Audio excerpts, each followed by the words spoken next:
Ladies and gentlemen, if you enjoy my video, please click the like button and share the video. It is the only way the YouTube algorithms really notices me. I will be very grateful to you. The phantom's footsteps echo through the halls. Scary story published by Scare Fiction. Read for you by Scare Fiction. Chapter 1. The Invitation. I wasn't supposed to be here. Ghosts weren't real, and haunted mansions were the stuff of movies, not history books. But here I was, gripping the steering wheel a little too tightly as Jacob leaned over, trying to see through the fog creeping over the winding road. He was excited, of course, practically bouncing in the passenger seat, rambling about the latest theories in paranormal investigation. He'd been chasing spirits for years, but I'd always dismissed his stories as wild imagination. The past was my thing, history, facts, things that could be proven. Not ghosts. The mansion appeared suddenly out of the fog, a hulking mass of stone and rotting wood. It sat atop a hill, casting long shadows in the fading light. It was just like in the photos Jacob had sent, a crumbling relic from a forgotten era, its windows dark, like eyes staring down at us. I parked the car, stepping out into the heavy silence. "You ready for this?" Jacob asked, grinning like a kid on Christmas morning. "Don't get your hopes up," I muttered, staring up at the decaying structure. "It's just an old house. Probably rats, creaky floorboards, maybe a bat or two." "Yeah, we'll see." He grabbed his equipment from the back seat, his voice dripping with the smugness of someone who was sure they were right. His enthusiasm grated on me, but I followed him anyway. Part of me wanted to see if this mansion could really live up to its sinister reputation. Mostly, I wanted to prove him wrong. As we walked up the overgrown path, the house seemed to groan in protest. Weeds clawed at our ankles, and the trees surrounding the property loomed overhead, branches twisting like skeletal fingers. The mansion had been abandoned for over a century, and it showed the front door hung crooked on its hinges, ivy snaking up the walls. Jacob pushed open the door, the creak echoing through the darkened hall. Dust swirled in the stale air. I hesitated before stepping in. There was something about the silence inside that felt too complete, like the house was holding its breath. And then the sound. A faint but unmistakable tap, tap, tap, like footsteps, low, deliberate, coming from deep within the house. "You hear that?" Jacob asked, his grin widening. I shook my head, refusing to let the unease creep in. "It's just the wind," I said, my voice firmer than I felt. But the footsteps continued, growing louder as we stood frozen in the entryway. This was ridiculous. There were no such things as ghosts. Right.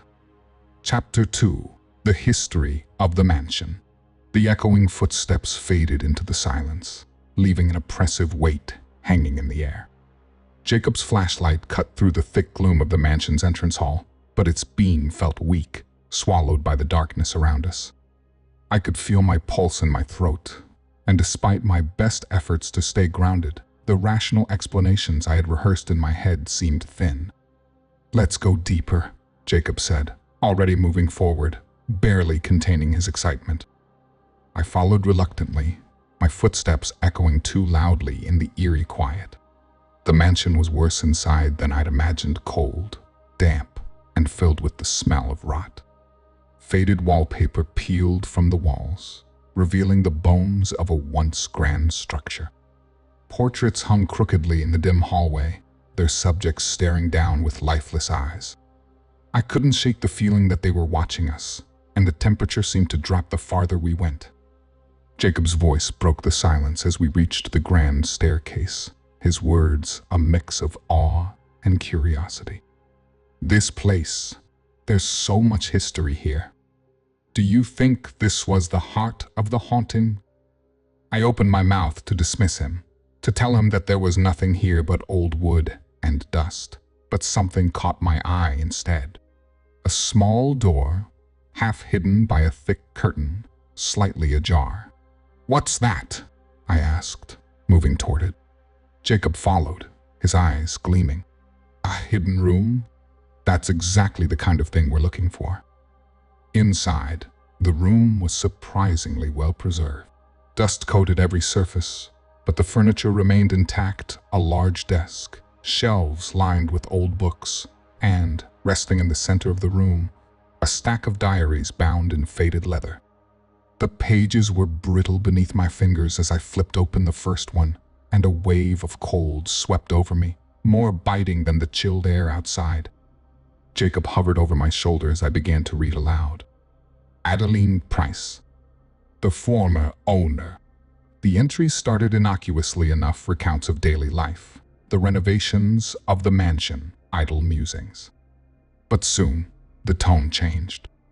Adeline described sleepless nights, haunted by footsteps echoing through the halls when no one else was home. She wrote of a figure, always just out of sight, watching her from the shadows, making her question her sanity. Each entry grew darker, more frantic, her handwriting scrawled and uneven. She wrote of trying to escape, of barricading herself in rooms, but the footsteps always followed. I could feel the chill settling into my bones as I read, her words digging deeper than I cared to admit. "They say she went mad," Jacob whispered, "disappeared without a trace. Some think she's still here, trapped." I swallowed hard, the echo of Adeline's words mingling with the memory of the footsteps we had heard earlier. My grip on skepticism began to falter. I closed the diary, my fingers trembling. "Do you think?" I hesitated, my voice barely above a whisper. "Do you think it's real?" The air felt heavier, colder. Somewhere deeper in the mansion, those same slow, deliberate footsteps began again. Chapter 3: The First Encounter. The footsteps didn't stop this time. They were slow, deliberate, and unnervingly close. I lay rigid in the cold, damp bed, listening to them pass by my door. My heart pounded in my chest, and I squeezed my eyes shut, trying to convince myself it was just my mind playing tricks. It had to be. There was no one else here but us. Across the hall, I heard Jacob's door creak open. "Jacob!" I called out, my voice barely above a whisper. No answer, just the distant echo of footsteps fading down the hallway. My mouth felt dry as I forced myself to sit up, the old wooden bed groaning beneath me. The room was ice cold, far colder than it should have been, even for an ancient mansion like this. I fumbled for my phone, shining its weak light toward the door. Outside, the hallway was swallowed in darkness, but I could still hear the footsteps. I couldn't take it anymore. Throwing on a coat, I stepped out into the corridor.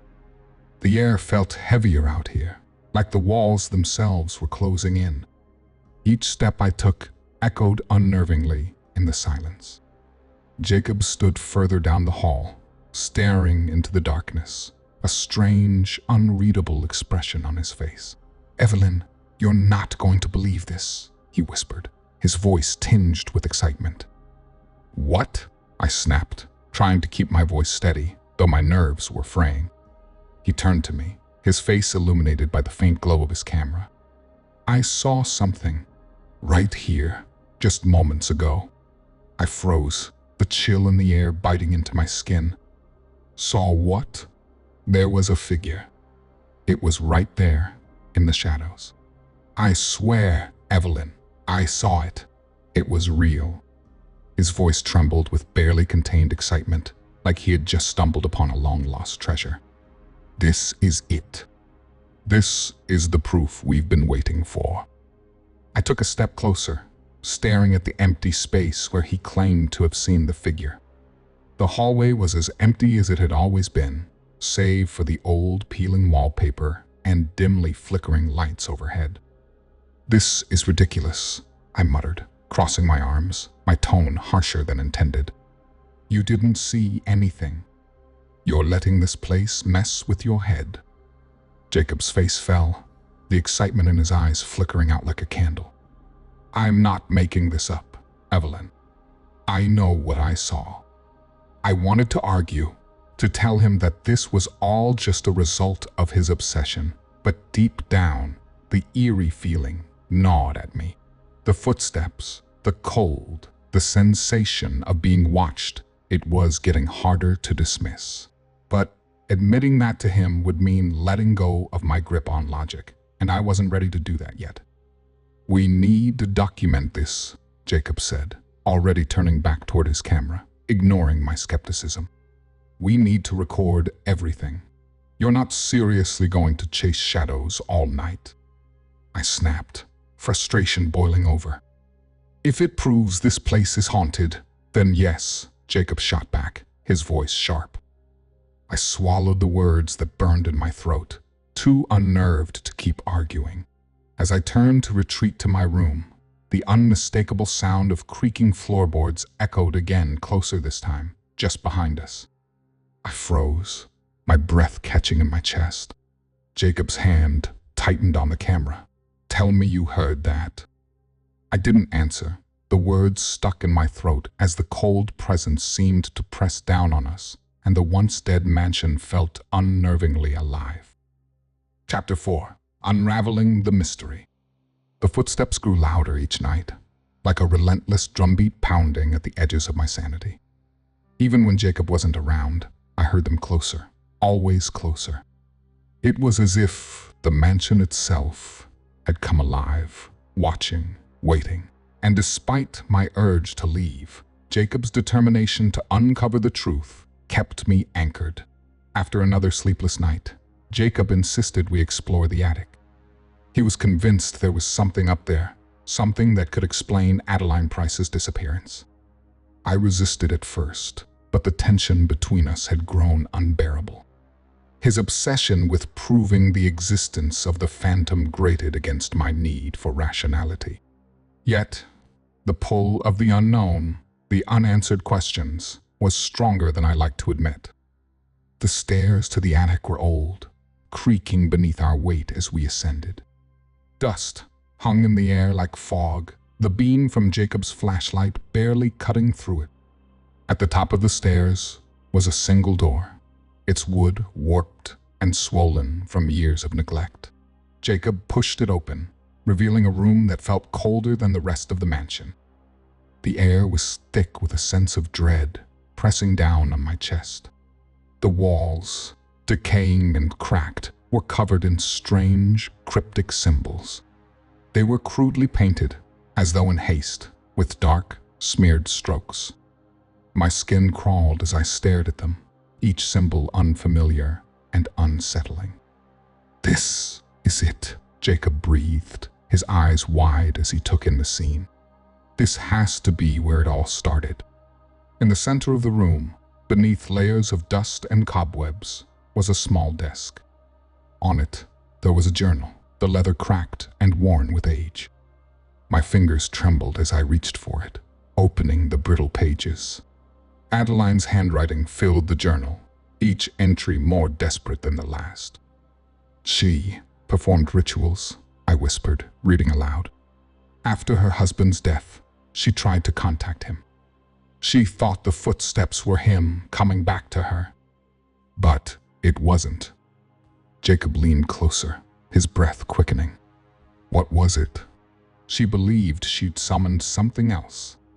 A dark entity. The footsteps. They weren't her husband. They were something she let in. I swallowed hard, the air in the room growing colder. The hairs on the back of my neck stood on end, and I could feel a presence, something unseen, but undeniably there. The footsteps began again, slow, heavy, closer. Jacob scrambled for his camera, excitement blazing in his eyes, but all I could feel was dread. My pulse pounded in my ears as I backed away from the symbols on the wall, their twisted shapes seeming to writhe in the dim light. "We need to get out of here," I whispered, my voice tight with fear. But Jacob shook his head, his obsession blinding him to the growing danger. "No, This is the truth we've been looking for. We have to document this. As the footsteps drew nearer, I fought the urge to run. The logical part of me screamed that this wasn't real, that there had to be an explanation. But as the sound of those heavy footsteps filled the room, as though the very walls were breathing, I wasn't sure what to believe anymore. The phantom wasn't just in the halls. It was coming for us, and the house wasn't going to let us leave easily. Chapter 5. The Descent into Fear. The moment we stepped out of the attic, the house seemed to close in around me. The walls felt narrower, the air stifling, as if something was watching, waiting. The footsteps echoed behind me, growing louder, relentless. They followed me from room to room, even when Jacob wasn't around. My nerves were frayed, and each creak of the floorboards sent a chill down my spine. I had tried to stay rational, but that line between reality and fear was blurring fast. The first time I saw it was in the mirror. I'd gone to the bathroom to wash the dust and sweat from my face after hours spent poring over Adeline's journal. When I looked up, my reflection was staring back at me, but just behind it, in the corner of the glass, I saw something. A figure shrouded in darkness, barely visible but there. I spun around, heart hammering, but the room was empty. The mirror mocked me, as if daring me to look again. My skin prickled, and I felt a sudden cold behind me, like icy breath on the back of my neck. I was not alone. I rushed out of the room, breath shallow, and found Jacob sitting in the study, engrossed in old blueprints of the house. He barely looked up when I entered. "Jacob," I said, my voice shaky, "there's something here. I saw it in the mirror." He glanced at me, eyebrows raised in amusement. "You're letting the stories get to you, Ev. It's all in your head." "No," I snapped, frustration and fear boiling up inside me. "I'm telling you, something is following me. I can feel it." Jacob waved me off, his obsession blinding him to the danger that was closing in. "It's just residual energy. We're close to getting real evidence. You need to relax." Relax? I was on the verge of a breakdown, and he wanted me to relax. I stormed out of the study, angry and terrified all at once, the footsteps still trailing me, mocking me. The mansion itself seemed to pulse with malevolence now. Doors creaked open when I walked past, windows slammed shut without warning, and the whispers, soft, sinister, called my name. The worst part was the cold. That unnatural, bone-chilling cold that followed me everywhere. I would feel it on my skin, creeping closer until I couldn't ignore it anymore. The hairs on my arms stood on end, my breath visible in the frigid air. And the whispers. They grew louder. I was losing it. That's what I told myself. My logical mind tried to fight it, but it was getting harder to convince myself this was just stress. Just fear. But the footsteps never stopped. The whispers never ceased. I found myself wandering the halls at night, searching for answers, trying to see if it was just my imagination. But the more I searched, the deeper I sank into fear. My thought spiraled, was this the same madness that overtook Adeline? Had she, too, tried to rationalize the impossible until she couldn't anymore? Until the phantom consumed her? The line between reality and hallucination was fading fast. I wasn't sure if the phantom was real, or if I was descending into the same nightmare that destroyed her. And worse, I wasn't sure if I could stop it. Chapter 6. The Confrontation. Jacob paced back and forth, his eyes wide with excitement, as if he was on the verge of some great discovery.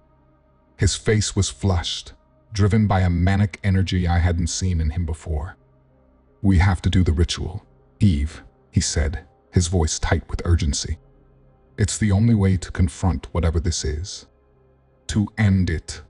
I stood by the window, staring out into the endless dark woods that surrounded the mansion. The weight of the footsteps, those ever-present echoes, pressed down on me. They hadn't stopped for days, growing louder and closer with every passing hour. But Jacob's plan? Recreate Adeline's ritual? The same ritual that drove her insane? "You're out of your mind, Jacob," I whispered, turning to face him. "This is madness. We can't just play with forces we don't understand." "We don't have a choice," Jacob shouted, slamming his fist onto the table. The old wood creaked under the force. "If we don't do this, we'll never know what's haunting this place. We'll never be free."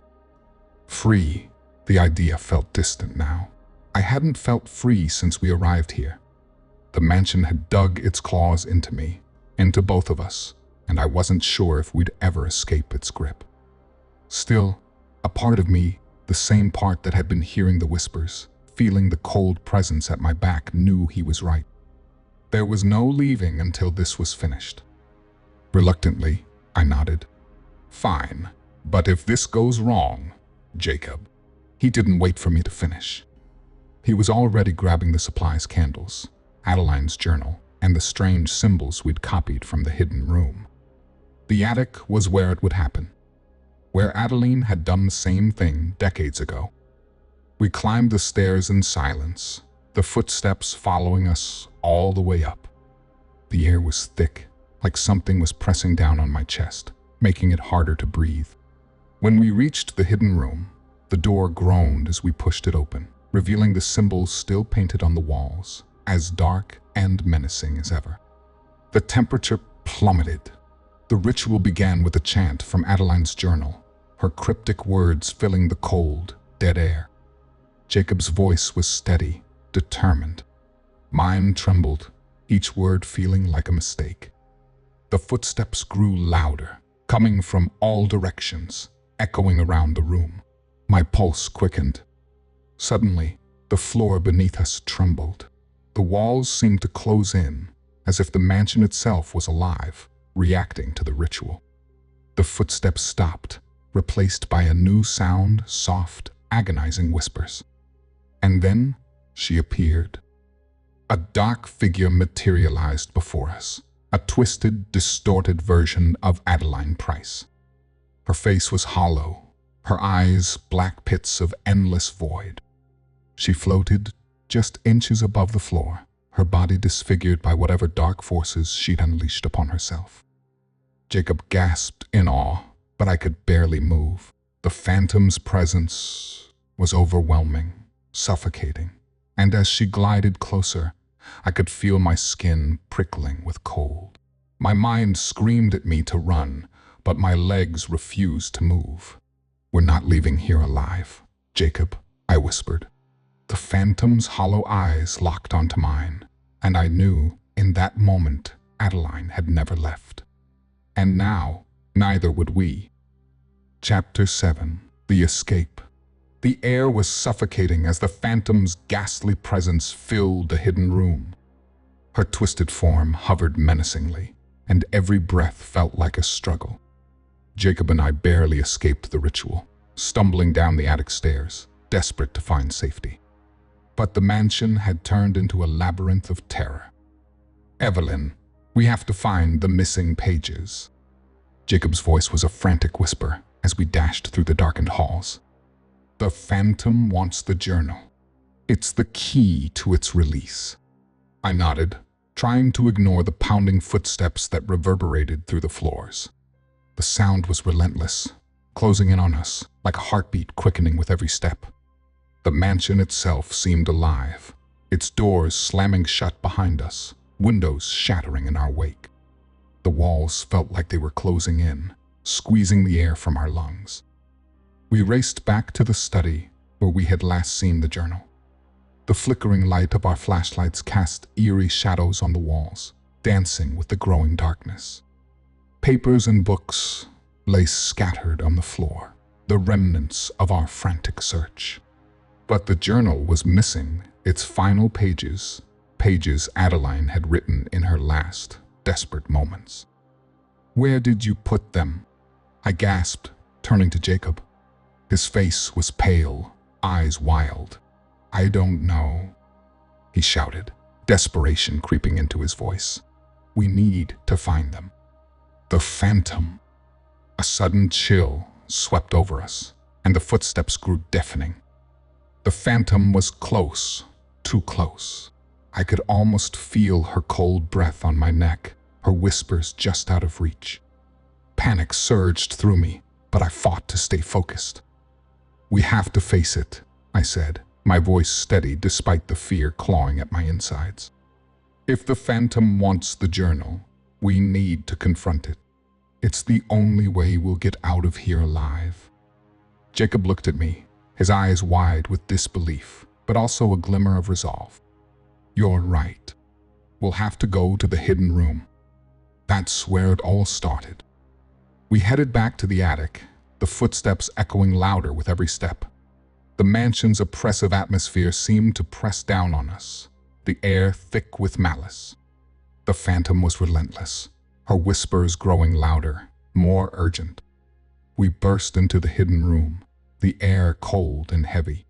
The phantom materialized in front of us, her twisted form shifting and writhing as if in agony. The sight was almost too much to bear, but I forced myself to focus. Jacob and I scoured the room, desperately searching for the missing pages.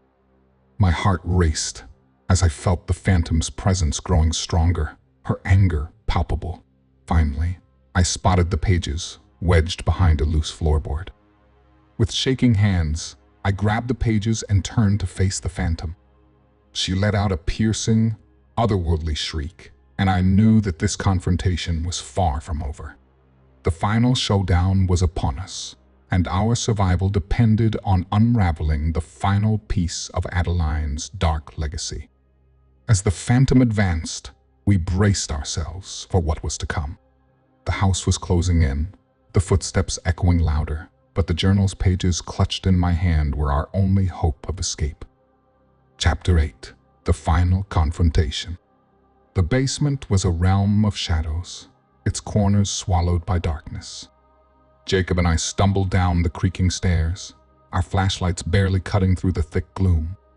The temperature dropped sharply, our breaths forming icy clouds in front of us.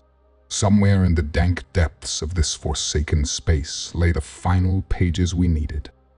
As we searched, the phantom's presence was a constant pressure against our backs. Her footsteps pounded relentlessly, a haunting drumbeat driving our desperate search.